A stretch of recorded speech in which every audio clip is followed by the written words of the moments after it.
أعوذ بالله من الشيطان الرجيم. بسم الله الرحمن الرحيم.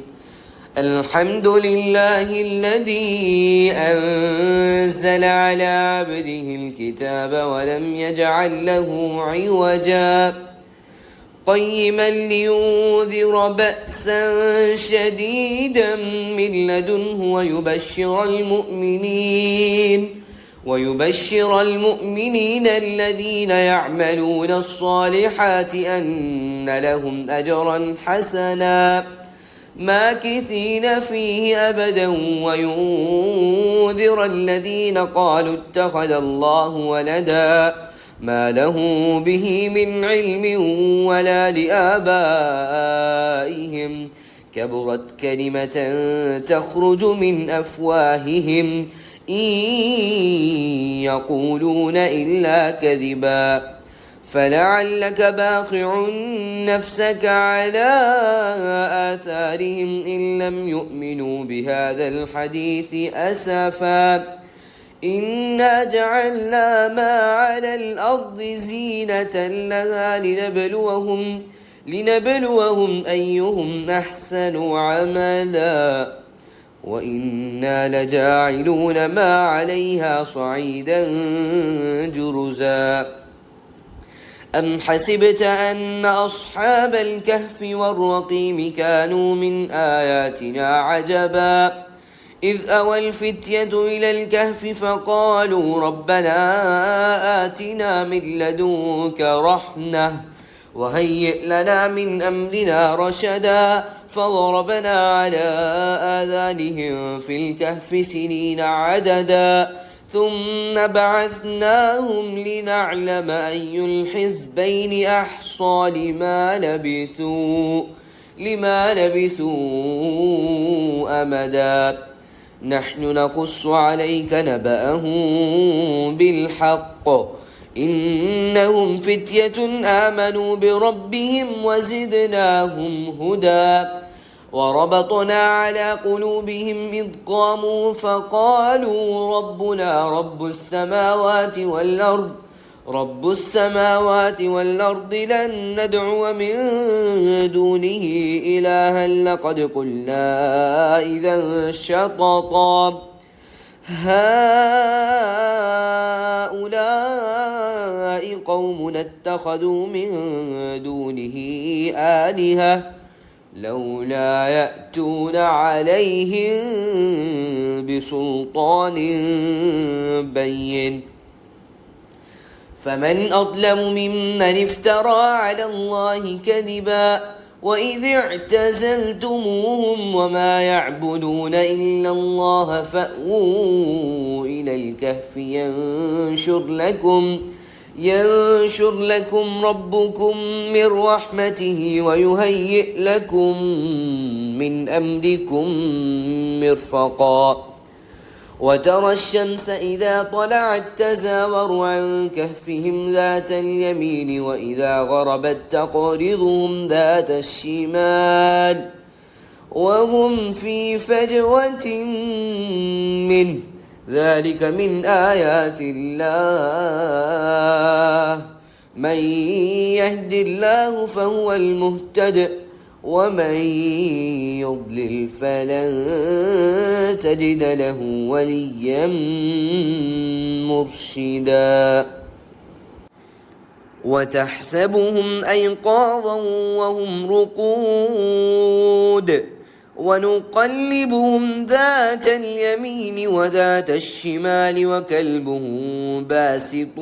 ذراعيه بالوصيد لو اطلعت عليهم لوليت منهم فرارا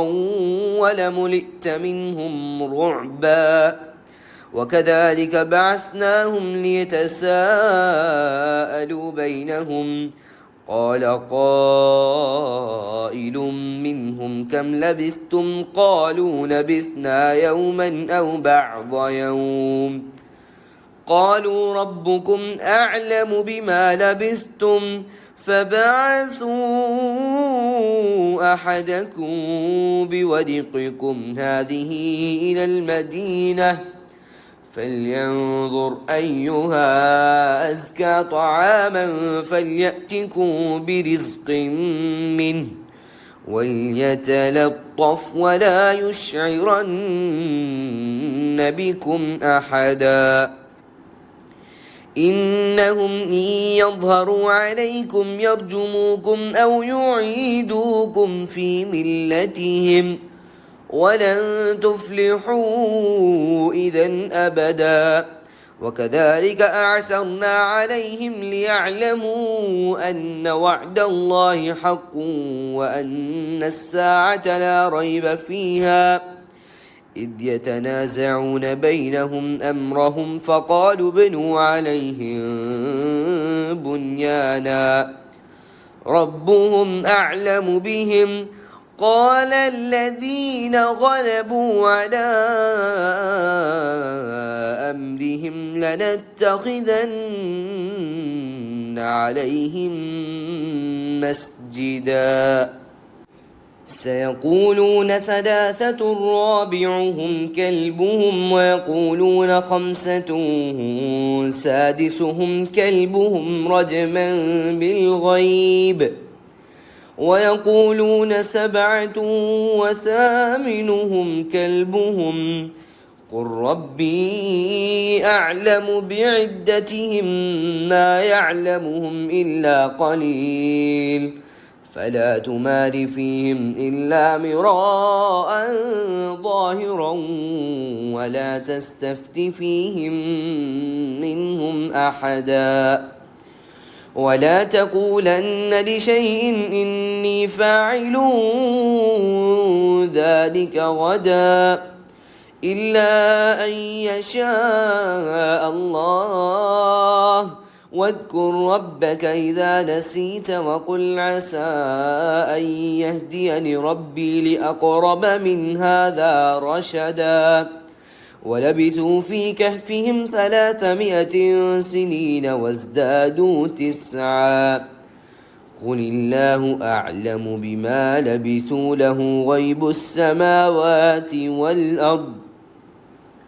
أبصر به وأسمع ما لهم من دونه من ولي ولا يشرك في حكمه أحدا واتل ما أوحي إليك من كتاب ربك لا مبدل لكلماته ولن تجد من دونه ملتحدا واصبر نفسك مع الذين يدعون ربهم بالغداة والعشي يريدون وجهه ولا تعد عيناك عنهم تريد زينة الحياة الدنيا ولا تطع من أغفلنا قلبه عن ذكرنا واتبع هواه وكان أمره فرطا وقل الحق من ربكم فمن شاء فليؤمن ومن شاء فليكفر إنا أعتدنا للظالمين نارا أحاط بهم سرادقها وإن يستغيثوا يغاثوا بماء كالمهل يشوي الوجوه بئس الشراب وساءت مرتفقا إن الذين آمنوا وعملوا الصالحات إنا لا نضيع أجر من أحسن عملا أولئك لهم جنات عدن تجري من تحتهم الأنهار يحلون فيها من أساور من ذهب ويلبسون ثيابا خضرا من سندس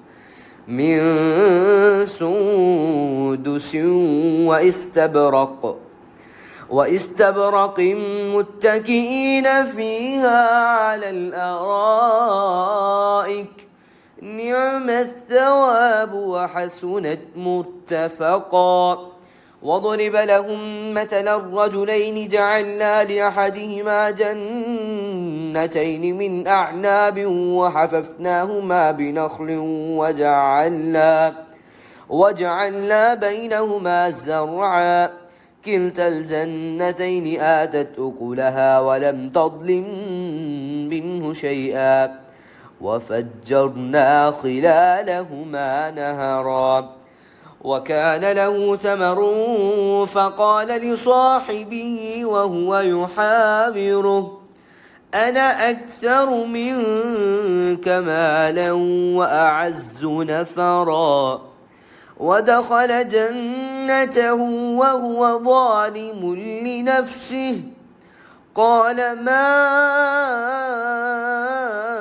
أظن أن تبيد هذه أبدا وما أظن الساعة قائمة ولئن رددت إلى ربي لأجدن خيرا منها منقلبا قال له صاحبه وهو يحاوره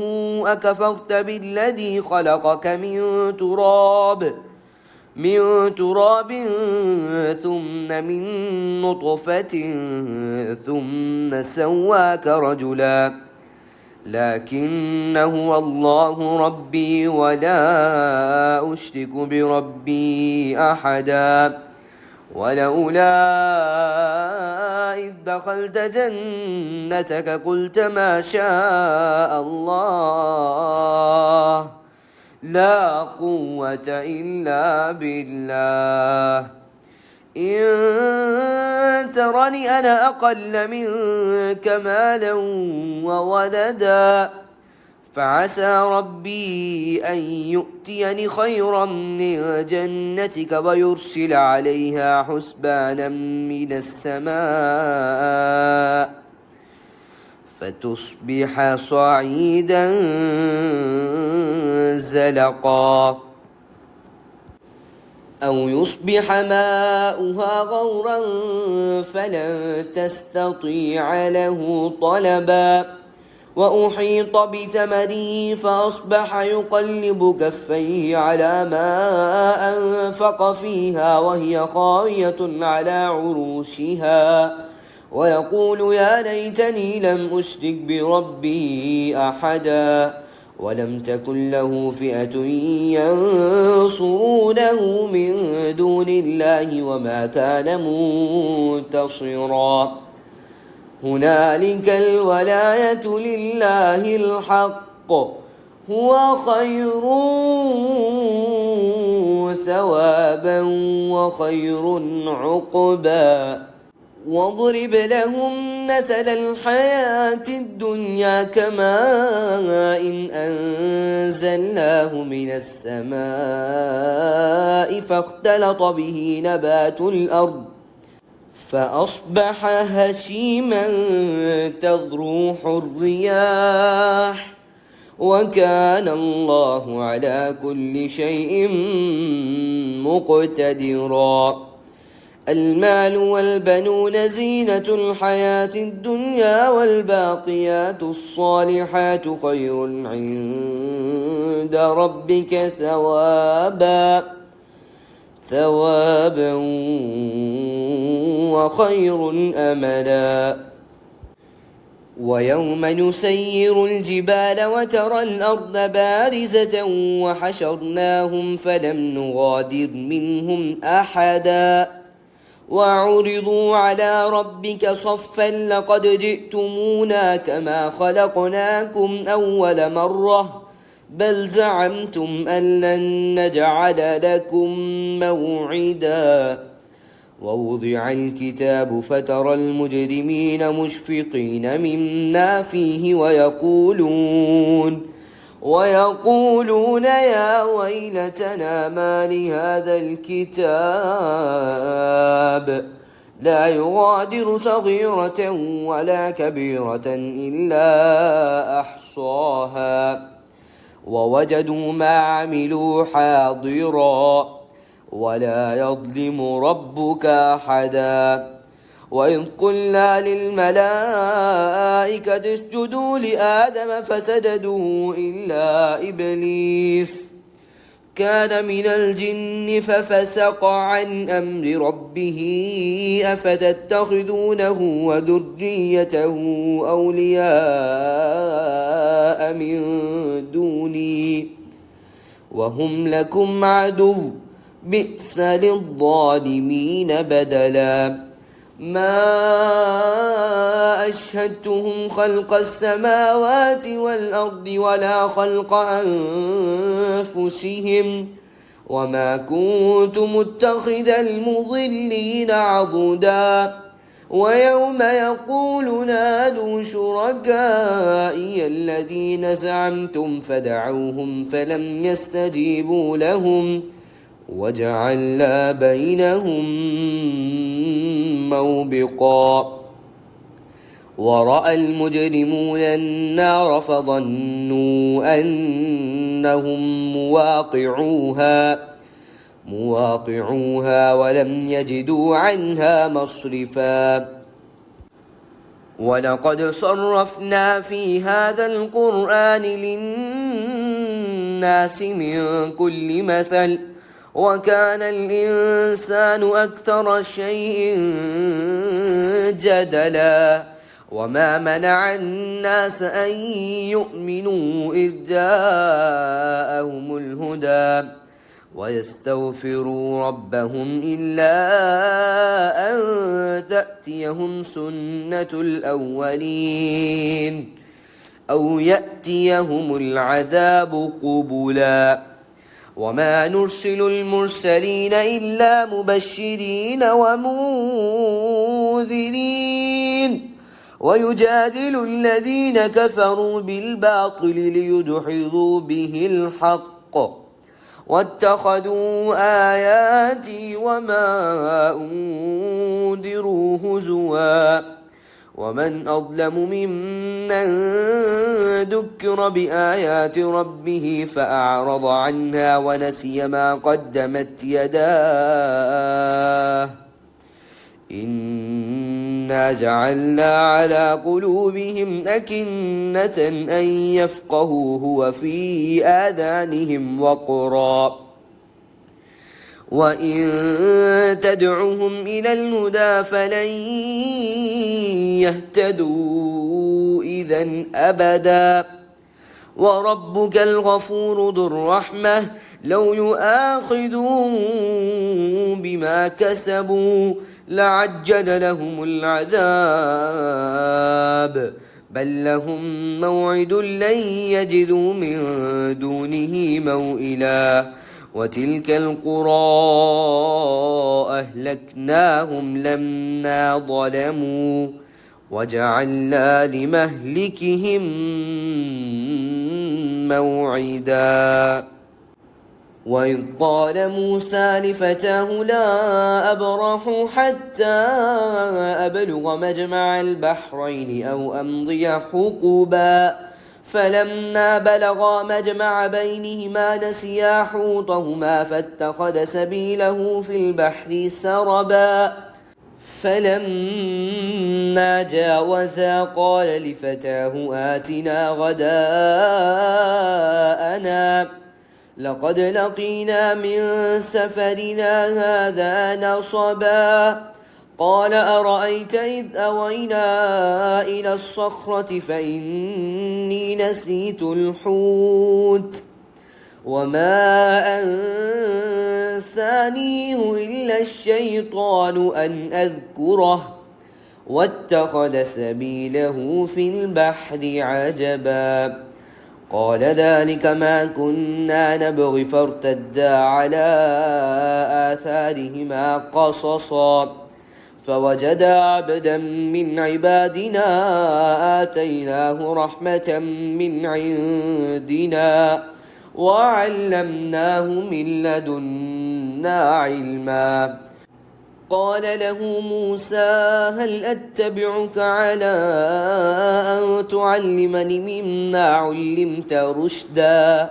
قال إنك لن تستطيع معي صبرا وكيف تصبر على ما لم تحط به خبرا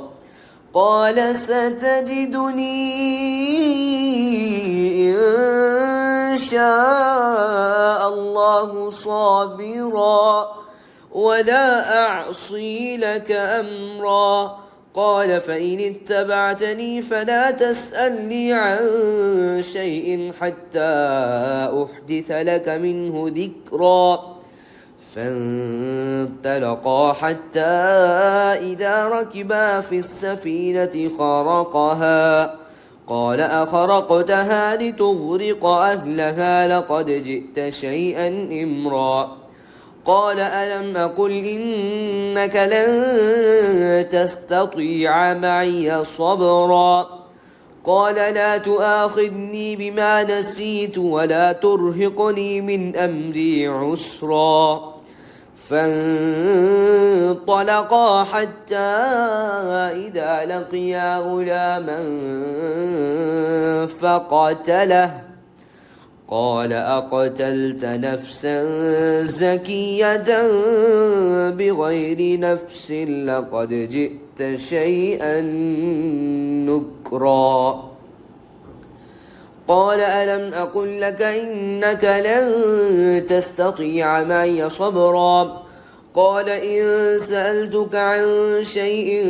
بعدها فلا تصاحبني قد بلغت من لدني عذرا فانطلقا حتى إذا أتيا أهل قرية استطعنا أهلها فأبوا أن يضيفوهما فوجدا فيها جدارا يريد أن ينقض فأقامه قال لو شئت لاتخذت عليه أجرا قال هذا فراق بيني وبينك سأنبئك بتأويل ما لم تستطع عليه صبرا أما السفينة فكانت لمساكين يعملون في البحر فأردت أن أعيبها وكان وراءهم ملك يأخذ كل سفينة غصبا وأما الغلام فكان أبواه مؤمنين فخشينا أن يرهقهما طغيانا وكفرا فأردنا أن يبدلهما ربهما خيرا منه زكاة وأقرب رحما وأما الجدار فكان لغلامين يتيمين في المدينة وكان تحته كنز لهما وكان أبوهما صالحا فأراد ربك أن يبلغا أشدهما ويستخرجا كنزهما رحمة من ربك وما فعلته عن أمري ذلك تأويل ما لم تسطع عليه صبرا ويسألونك عن ذي القرنين قل سأتلو عليكم منه ذكرا إنا مكنا له في الأرض وآتيناه من كل شيء سببا فأتبع سببا حتى إذا بلغ مغرب الشمس وجدها تغرب في عين حمئة ووجد عندها قوما قلنا يا ذا القرنين إما أن تعذب وإما أن تتخذ فيهم حسنا قال أما من ظلم فسوف نعذبه ثم يرد إلى ربه فيعذبه عذابا نكرا وأما من آمن وعمل صالحا فله جزاء الحسنى وسنقول له من أمرنا يسرا ثم أتبع سببا حتى إذا بلغ مطلع الشمس وجدها تطلع على قوم لم نجعل لهم من دونها سترا كذلك وقد أحطنا بما لديه خبرا ثم أتبع سببا حتى إذا بلغ بين السدين وجد من دونهما قوما لا يكادون يفقهون قولا قالوا يا ذا القرنين إن يأجوج ومأجوج مفسدون في الأرض فهل نجعل لك خرجا على أن تجعل بيننا وبينهم سدا قال ما مكني فيه ربي خير فأعينوني بقوة أجعل بينكم وبينهم ردما آتوني زبر الحديد حتى إذا ساوى بين الصدفين قال انفخوا حتى إذا جعله نارا قال آتوني أفرغ عليه قطرا فما استطاعوا أن يظهروه وما استطاعوا له نقبا قال هذا رحمة من ربي فإذا جاء وعد ربي جعله دكا وكان وعد ربي حقا وتركنا بعضهم يومئذ يموج في بعض ونفخ في الصور فجمعناهم جمعا وعرضنا جهنم يومئذ للكافرين عرضا الذين كانت أعينهم في غطاء عن ذكري وكانوا لا يستطيعون سمعا أفحسب الذين كفروا أن يتخذوا عبادي من دوني أولياء إنا أعتدنا جهنم للكافرين نزلا قل هل ننبئكم بالأخسرين أعمالا الذين ضل سعيهم في الحياة الدنيا وهم يحسبون أنهم يحسنون صنعا أولئك الذين كفروا بآيات ربهم ولقائه فحبطت أعمالهم فلا نقيم لهم يوم القيامة وزنا ذلك جزاؤهم جهنم بما كفروا واتخذوا آياتي ورسلي هزوا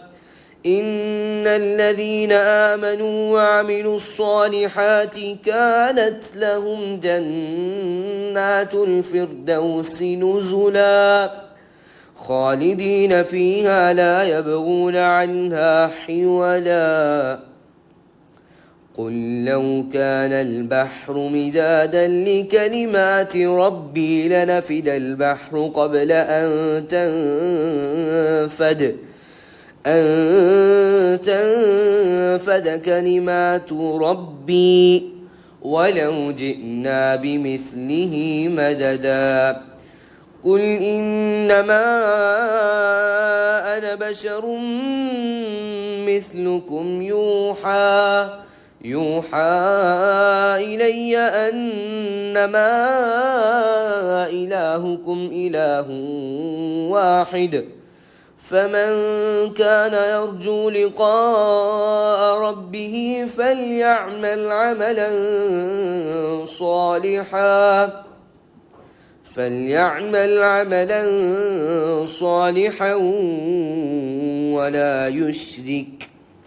ولا يشرك بعبادة ربه أحدا صدق الله العظيم.